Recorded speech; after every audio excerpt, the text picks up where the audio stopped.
Neon Genesis Evangelion, one of, if not the most, influential anime ever created. A pioneer and staple of not only the mech genre, but waifu culture and anime as a whole, sparking some of the wildest best girl debates lasting even till today. This is the show people say is their favorite, so they come across as cultured, thought-provoking, and mysterious, when in reality the only thing that proves is that you're very proficient in scaring the hoes. It's also my favorite show of all time. With its magnitude of influence across anime and pop culture in general, and the countless times I've watched the show completely, I feel like doing something for the series that has never been done before here on the World Wide Web. I'm gonna do a tier list. Now, I know I'm a genius. I came up with this myself. I'm the best, man. I'm so good at this shit. Anyway, in this video, I'll be ranking all 26 episodes of Hideaki Anno's magnum opus from F tier to S tier, and settle once and for all what the absolute best of the best episodes are in Neon Genesis Evangelion.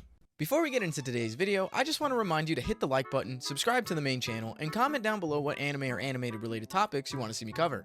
We also have a video game related channel called Romcom Plays, where there will be playthroughs of games, reactions to game trailers, and so much more. So make sure to subscribe there as well if gaming is your cup of tea. Also, I'm streaming on Twitch now, apparently. I've been streaming football games, I'll be streaming games, so please follow the link below so you can be on time for streams and come chat. Let's go talk some shit. Let's have some fun. If you want even more content or just want to chat with me and others about anything and everything, then make sure to join the Discord below and follow me on all my socials. The links are all down in the description below. Now let's get back to regularly scheduled programming. Some rules and regulations for this tier list. I will only be judging these episodes based on the storytelling and pacing, not the animation quality, since much of the show was made with limited animation and different animators for certain episodes. With that being said, if you haven't seen Evangelion, then go watch the show and then come back to this video, as I will be spoiling most, if not all, of the series during my rankings. Editor, put in a sick ass transition. Hey there, YouTube. This is the video. This is our Evangelion tier list. This is all 26 of the episodes of Neon Genesis Evangelion, ranked from F tier to S tier. F tier obviously means it's fucking dog shit. S tier meaning it is the best thing on God's green earth. So this is what we are going to be ranking, all of them. This is my favorite show of all time, and I'm very, very excited to rank them. We also have the movie.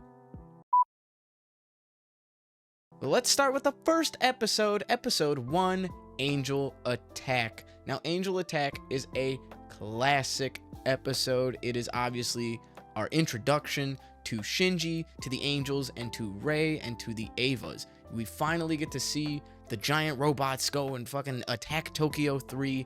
We start seeing Misato, where she drives to pick up Shinji, and then they flip the car, and then Nerve tries to bomb the city, and it's insane.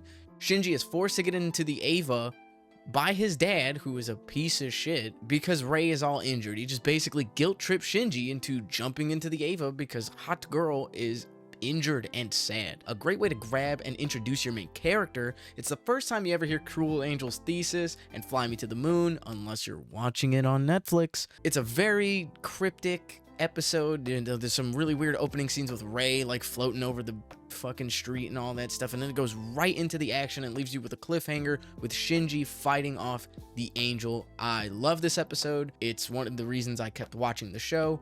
Episode 1, A tier. Boom, very easy. Now on to episode 2, Unfamiliar Ceilings. Now this is a great episode as well. This is when Shinji wakes up in the hospital because he's unable to remember the fight the night before, and Gendo wants absolutely nothing to do with this guy, and especially since he's the head of Nerve, he basically just sends him off to go deal with Misato. Misato ends up taking care of Shinji for the rest of the series, and it's so funny watching Gendo not want to be a dad. It makes you hate Gendo more and feel really, really bad for Shinji, while also getting to see the character dynamics between Shinji and Misato, which come more into fruition as the show progresses. I really, really like this episode. There's not really a lot of action.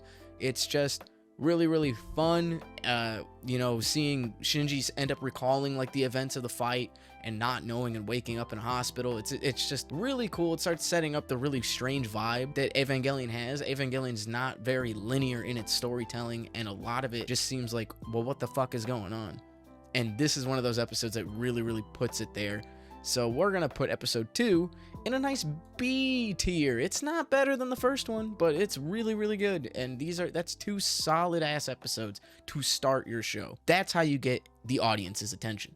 Moving on to episode 3, The Silent Phone. This is the episode where Shinji starts going to school. He meets Toji, he meets Kensuke. You know, he starts going to school and all that, but Toji ends up hating him because of the damage being done to the city and the fact that it's putting his sister in danger. I believe his sister ends up going to the hospital due to injuries she sustains because of Shinji's battle with the angels.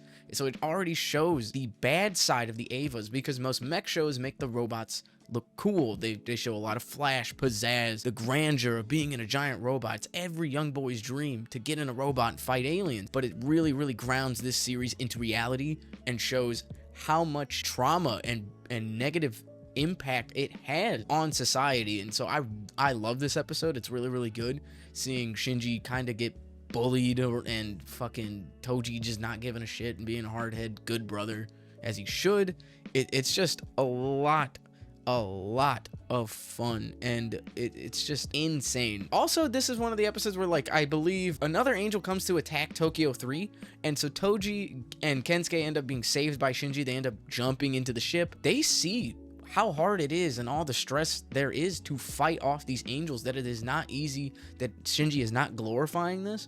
So that's what makes it even more down to earth. So they end up letting go of their resentment. Well, mostly Toji. Kensuke could give 2 fucks. He still thinks this shit's cool. But Toji ends up getting rid of his resentment and ends up feeling bad and wants to befriend Shinji. So again, it's just a really great episode to show humanity and what happens when these big stressful situations take over. For me, this is the episode 3. I'm gonna give it a B tier. I'm gonna give it a B. Where is episode 3?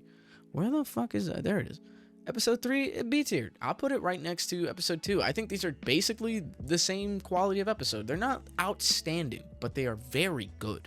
And again, this is just your introduction. This is a nice slow burn. It's gonna pick up. This is the great way to keep you motivated to watch. Moving on to episode 4, Rain After Running Away. This is actually one of my favorite episodes. This was one of the episodes that stuck with me a lot after the first watch.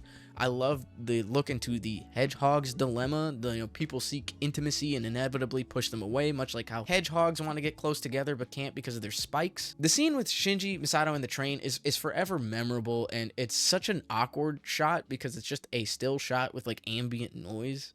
Like you could hear the train announcement and they're just staring at each other, but it's just that, like, that moment for me solidified that I kind of like this show, especially the first time. I was like, what the hell is going on? And you could just feel the tension of like Shinji not really wanting to go home, but also wanting to go home with Misato, and them, because they've been having these arguments and Shinji wanting to run away after everything that's been happening to him. It just really brings it together when they're just standing there for like what feels like 3 minutes. It's awesome. I love that episode. I'm putting it in A tier. Episode 4 is just one of the best episodes in the show. It's really good. It's a very good episode. Episode 5, Ray Beyond the Heart. I find this episode to be rather boring. I mean, while it does set up more character stuff with like Ray and Shinji, and they show a bit more of the backstory of Ray and Gendo and why Gendo and Ray are very close, the pacing is very slow, and I usually end up thinking more about the next episode more than this one in particular. Also, I'm not a fan of the scene where Shinji falls on top of Ray. I really don't like that trope in anime at all. That anime trope is the worst. It always makes me cringe. So I'm gonna have to dock a few points. I have to dock it down. But I really do like this episode. It's okay. I don't think a lot of these episodes are that bad.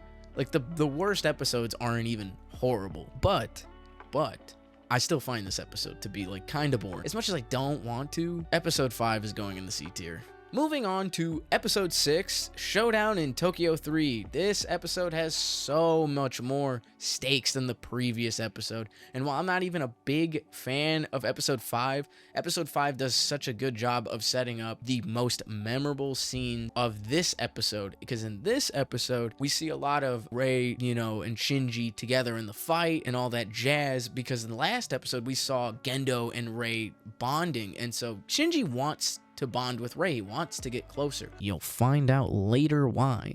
He wants to be closer to Ray. He wants to bond with her, to make friends, and maybe she's a possible love interest to him. And it's always stuck with him that Gendo somehow is the only one to get her out of her shell, because she's very, very quiet, she's very mysterious, she's very strange. So this one's really, really cool. We have the angel Ramiel, which is one of the most iconic angels in the series. Literally one of the, like, everybody thinks of Ramiel. A lot of people like Ramiel. It's just, they get in a giant battle, and you know, Shinji goes to save Rei, and then you get that iconic scene where Rei smiles the way she usually does at Gendo for Shinji, and it's just really, really nice. It's really nice to see that Rei can indeed smile. It shows more of her human side, even though she's technically not human, whatever that story's supposed to mean. But it's another one of those iconic episodes, so I really, really like this one. It stuck with me for a long time. It's one of the episodes I think about a lot. I'm gonna have to put it in B tier. I just think it's that good. I think it's pretty good. It's not the best. Again, it is not nearly as good as I think episodes 1 and 4,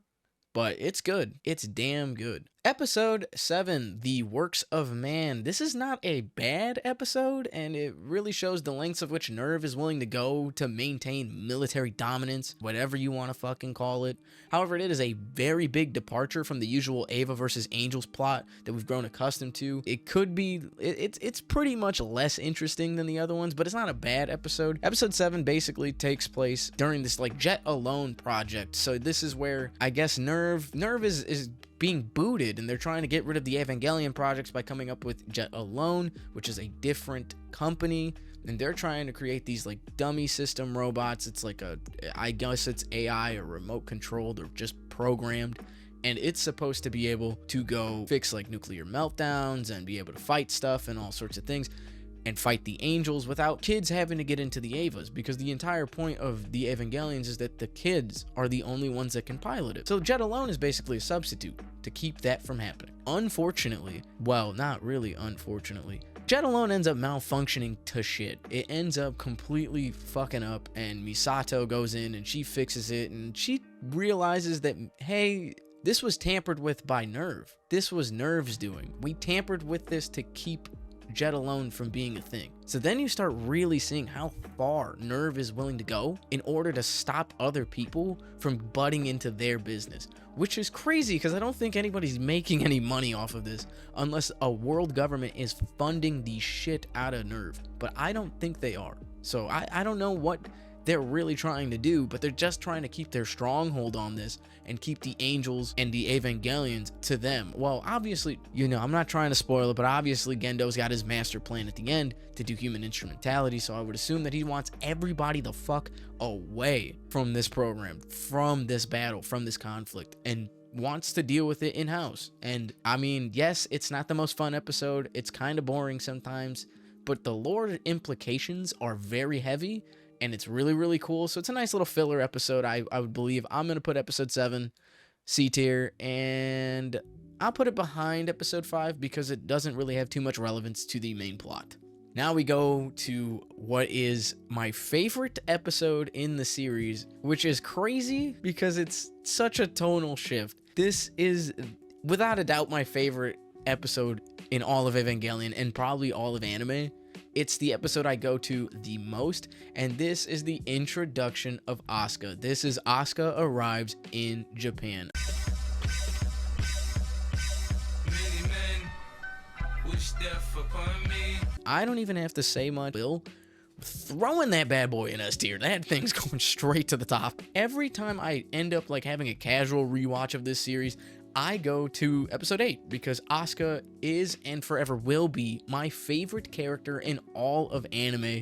This episode is where we get to see her. It brings a fresh face to the main cast, and it also completely changes the tone of the series for the next few episodes to bring a brand new dynamic to our character cast. We were so used to a depressed Shinji for the first 7 episodes or so. Rei is just super emotionless. She's very robotic. So Asuka coming in, being the tsundere archetype, and honestly being the queen of tsunderes in general, this changes everything. And there's a new pilot. She's way flashier. She's super proud of what she's doing. This episode is awesome. It's filled with action, filled with comedy. You meet new characters. I believe Kaji is also introduced in this episode. It is a fucking great episode. This is a 10 out of 10. Bam, which is worth S tier. S tier. Moving on to the next episode, episode 9, Mind Matching Moment. Again, it's another banger, S tier.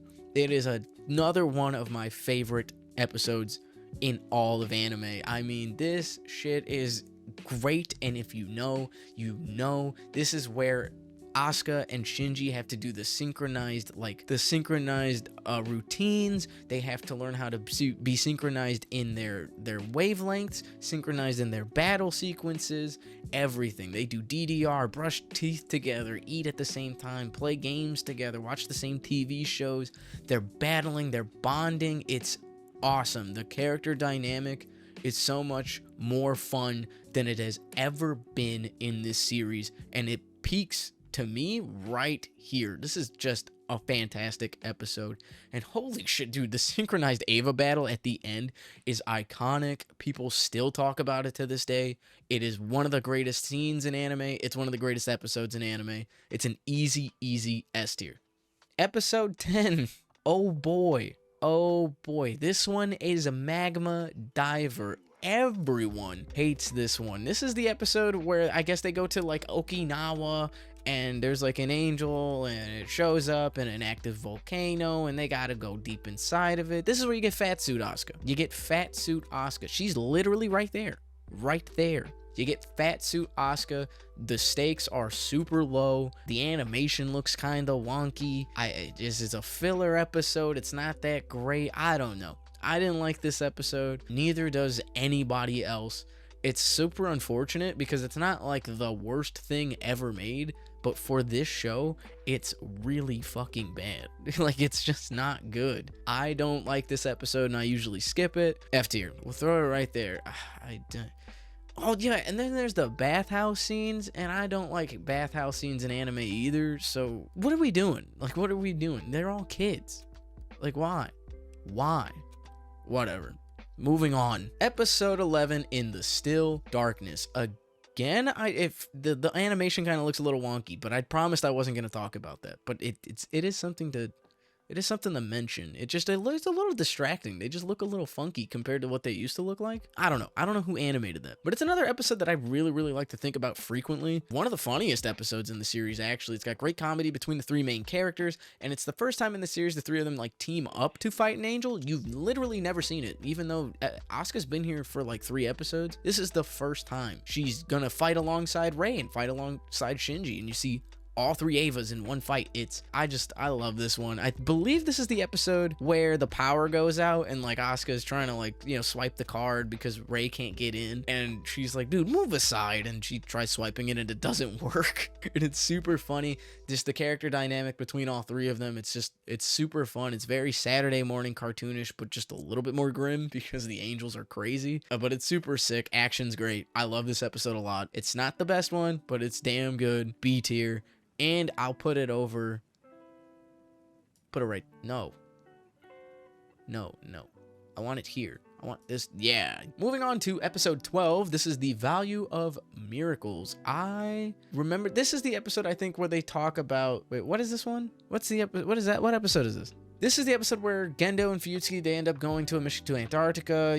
There's a giant angel. It's all the way up in space and shit, and they're trying to launch bombs at it, but nothing's working. It's super crazy, and then it starts dripping and drooping little pieces of itself. And so all 3 of the Avas again have to like go fight it. It's pretty cool. It's a sick fight. It's a really sick fight. It's a sick angel design. I'll never forget. It's like the one with the wings and the big eyeball. Like, it's all like a big eyeball with big lashes for wings or something like that. It's insane. It's insane to look at. It's one of the craziest things I've ever seen. So yeah, they end up just like beating it. It's really cool.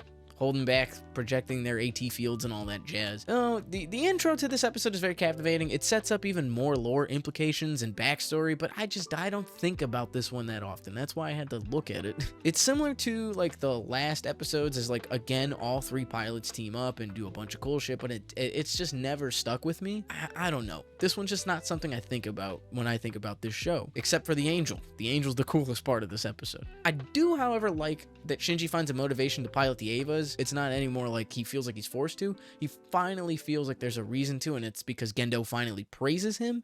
And because of that, I do enjoy the character development there with Shinji and Gendo. I like that they, I guess, are getting closer at this point in the series, even though we know how that goes. But again, even though it's got its positives, its negatives outweigh it. So I'm gonna have to say it's a pretty mid episode. It's going straight to C tier. Episode 13, Angel Infiltration. This episode is super unique. Instead of focusing on the main trio, we get Ritsuko as our hero because an angel decides to invade NERV from the inside out through its computer system. It's extremely unique, super crazy. Nobody knows how to fight it because obviously the Avas can't fight a computer virus.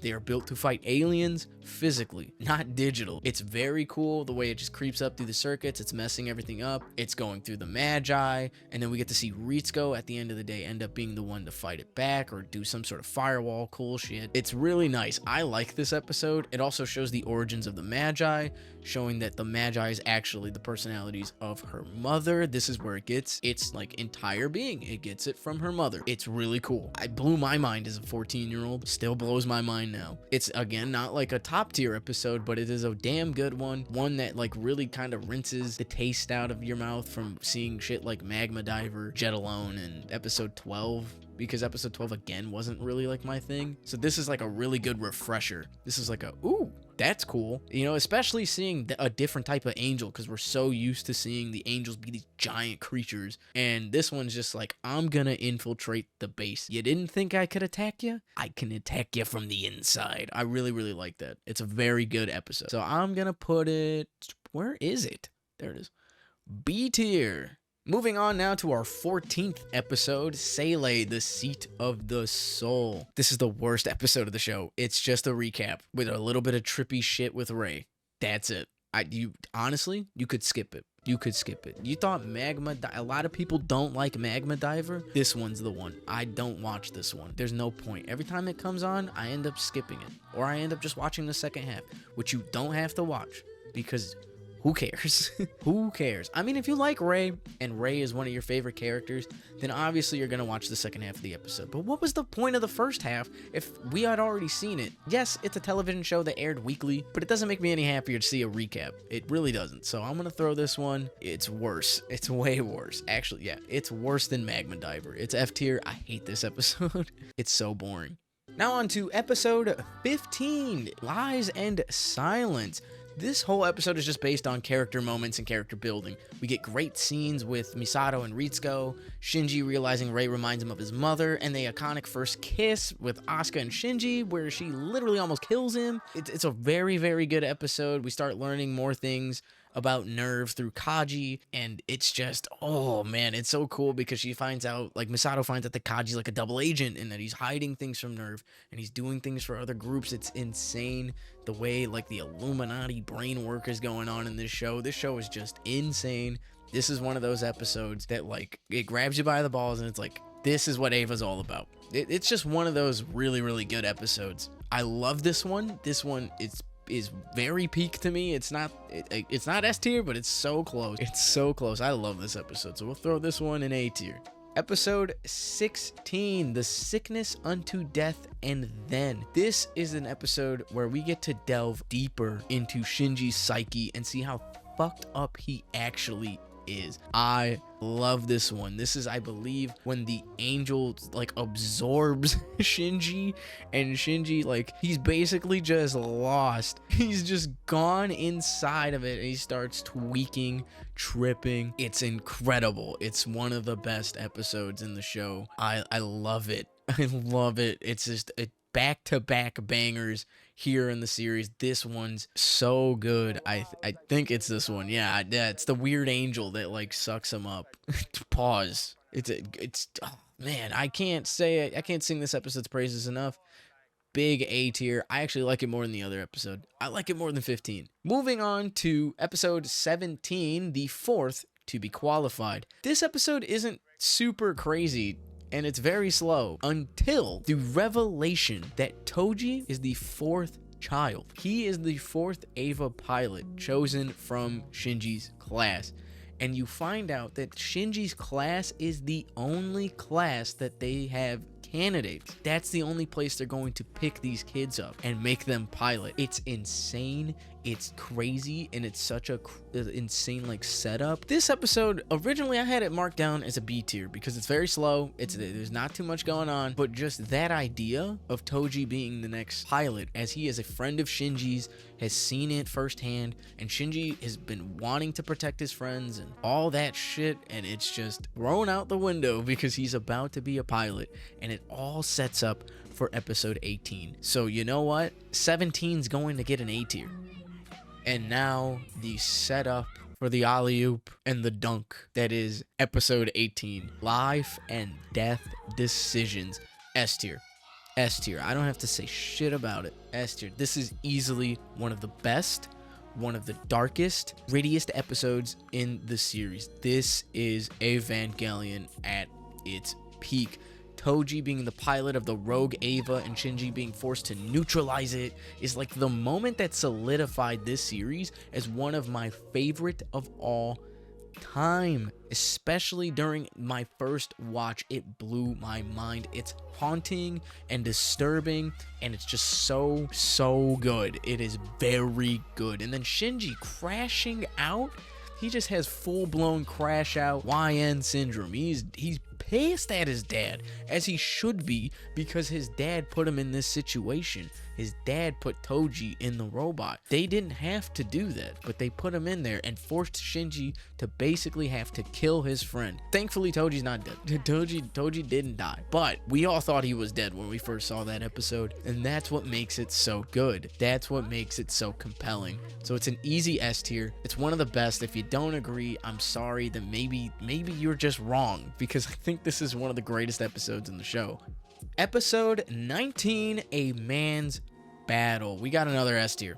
We have yet another S tier episode. This is one of the best episodes in the series, obviously. You're watching Shinji quit after the fallout of almost killing Toji, only to be convinced by Kaji to come back and beat the angel's ass. I mean, it always gets me fired up. I mean, literally, Kaji is watering watermelons. He's just, he's tending to his watermelon garden, and he's like, boy, if you don't get your shit together, pick it back up, and you go over there, and you start whooping some ass. Whoop some ass. This is what you do. This is what... Man, hold on. Kaji's him. Kaji is him. You can't disrespect Kaji. He sends Shinji out there. It's just, this is one of the best episodes of all time. I don't even need the gush. It's just good. Moving on to our 20th episode of the show. This is Of the Shape of Hearts and Humans. It's not nearly as good as the last episode, but it's a damn good one. This is Shinji going through it and being reborn. Wait, is this the episode where he gets, like, sucked up? Whatever, it's another one of those episodes where Shinji's tripping. This is, I think, the episode where he turns into LCL and he's basically dead. This is the episode where Misato basically breaks down and thinks Shinji's dead. He's gone for days. He is gone for days. They are bringing, everybody is now at a low point. Shinji goes through it by becoming LCL. He becomes one with everything because I guess LCL makes up everything. I don't know. I've watched it 10 times. I still don't know. I mean, the concept of him basically dying and then coming back to life after like 30 days and just going on this crazy introspective journey, it's insane. It's very insane.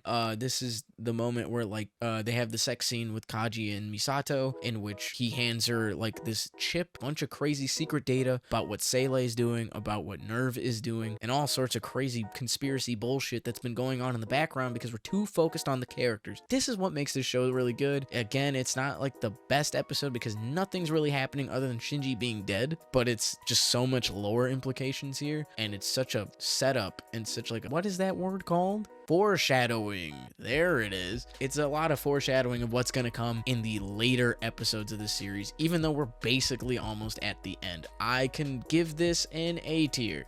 Episode 21, The Birth of Nerve. There was a lot of good lore here, there's a lot of backstory, and the fact that it comes in so late into the series really adds to the intrigue because so much of the series to this point was veiled off by like mystery. You didn't know what was going on because again, the characters take the forefront and the main plot kind of hides in the back unless you're really reading between the lines, and that's what I like about my anime. When my TV shows, my books, my video games make me read between the lines, delve deep into the lore and make me go read the wiki, that's when I'm like, this is very interesting, because I need to see what's going on. It's very interesting. It's very intriguing. Stuff like that is peak. It'll always be peak, which is why I really, really like this episode. A good portion of the cast that we like know came to be, like where we learn to see like how like Kaji and Misato and Gendo, Yusuke, and all of them come together and build the cast of characters that we know by the end of the series. It's really, really cool. The birth of Nerve is very poetic. It's literally just telling you this is how we got this cast of characters. I like this episode a lot. I think about it a lot. It's a great one. I'm gonna give it A tier. A tier. It's good. Going on to episode 22, another one of my favorite episodes of all time. This is Staying Human. This is the episode where Asuka has her mind break. This is the episode where they just completely break Asuka apart. Asuka being my favorite character. This one hurts to watch, but is also so interesting, so intriguing, and so just thought-provoking. It's striking. All of its imagery is messed up. Now, here's my biggest issue, and I'm not going to dock any points because it's going straight to the S tier. I'm not docking any points, but in the TV release of this episode, they didn't add so much of the mind sequence of Asuka. So much of it is gone. It's only in the director's cut. Now, thankfully on Netflix and the Blu-ray release, and most of the time that I've seen this show, all those scenes are still there. It's the direct, and those scenes just play so hard into this episode. This episode also has the elevator scene, the most iconic Evangelion scene of all time. You don't like that scene? This isn't the show for you. You're lying if you didn't like it. It's funny. It went viral. Everyone still talks about it. It's one of the best. It's one of the best scenes in the show. It shows the budget. They're just sitting in an elevator. Let's roll the clip.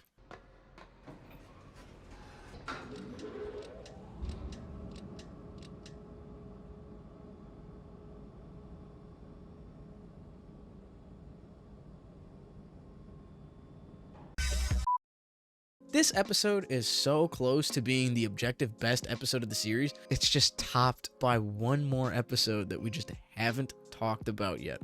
Our 23rd episode, Tears/Ray 3. This is another banger of an episode. It's another banger of an episode. We learn that Ray is a series of clones. Asuka is in full-blown depression. This is like the lowest point all the characters have ever been, and it's really setting the tone for how this series is going to end. From episode 18 on, we have what I consider to be the greatest run of episodes in anime history. Every single one of these is just banger after banger after banger after banger. None of these episodes dip below A tier. 23 gets an S. And then we get to episode 24, The Last Cometh. This is easy.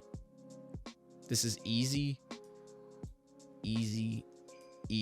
This is the best episode in the show. This is in my opinion the greatest anime episode ever made. Bar none. It's not my favorite, but it's the best. It's the best. One of the most iconic episodes in anime in this series. We get introduced to Kaoru. He ends up being the last angel after he swept Shinji off of his feet and brought like sexuality and identity to the forefront of the story. Basically, just he's the first person to ever tell Shinji that he loved them for them. Shinji has never felt love from anybody in any sort of sense purely. Asuka was a bitch to him the whole time and kind of thought of him as sex. Misato was like his parent, even though there were some weird ass implications in there. Gendo doesn't love him. Doesn't care about his kid. His mom is dead. Ray is a clone. They just found out Ray's a clone. And here comes Kaoru, basically just saying, Shinji, you are perfect the way you are. I like you. It's fantastic. All that just for Kaoru to be the last angel and Shinji having to be the one to put him down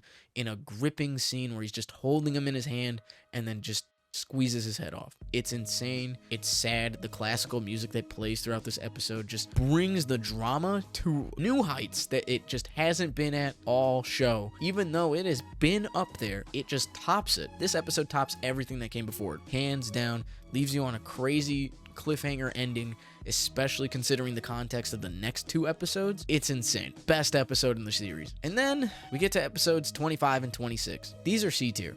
And I know some people like these episodes. You want to know why they're C tier? These episodes are C tier because as weird as they are, I like them, so I can't put them to the bottom, but I don't love them. There's no real ending to Evangelion with these two episodes. In this context, The show basically ends with Shinji killing Kaoru, then going into this mind-bending reality, or whatever dimension he's in or in his head, has all these thoughts and revelations, and then accepts himself. And it's really, really sweet. However, so much of the physical main plot that hid behind the character points came to the forefront in the best episode run the show is at, from 18 on. It's insane to think that, like, from episodes 18 to 24, we had so much actual main plot on top of the character moments. Just to go back to only character moments is very, very disappointing, and I completely understand why fans were upset. I don't agree with the death threats to Anno. I don't think that that's where it should have went, but I do agree with a lot of the fans that were disappointed. This is not how the show should have ended, and as much as it is a great, profound ending, it's still not great, and that's not how you should end your show. When you ended it, when episode 24 leaves you with such a cliffhanger. Honestly, I think you should do better than that. With that being said, I just can't put it higher than C. It's really cool. I mean, also the bonus rant in like the old DVDs, like the ADV dub, the bonus rant is really funny, but I also don't like that dub, so this does nothing to me. Thank God for this. Thank God for this. And this is our definitive, this is the only one you'll ever need to look, the definitive tier list of every episode of Neon Genesis Evangelion in existence. All 26 episodes ranked. We've got our S tiers, 24, 8, 9, 18, 19, 22, and 23 in that order. A tier, 1, 4, 16, 15, 17, 20, and 21. B tier, 2, 3, 11, 13, 6. C tier, 5, 7, 12, 25, and 26. There are no D tier episodes, and then we get to our F tier, the episodes that I don't like and I usually skip, 10 and 14. This is what Evangelion means to me. This is how I would rank it. Go down in the comments below and tell me if you would rank it any differently, if you disagree, if you do agree. Anyway, thank you guys again. I really, really appreciate it. Ava has such a stronghold on not only me, but so many others, and I hope that this video can spark some more debate, get Ava back up and talked about again, because I think this is one of the greatest shows ever, and I think we should never stop talking about it. I love it, I love it, I love it. So as always, I am your friendly neighborhood rom-com senpai, sick as hell, so I will take care. You best be kind, and go Bills. I'll see you in the next one.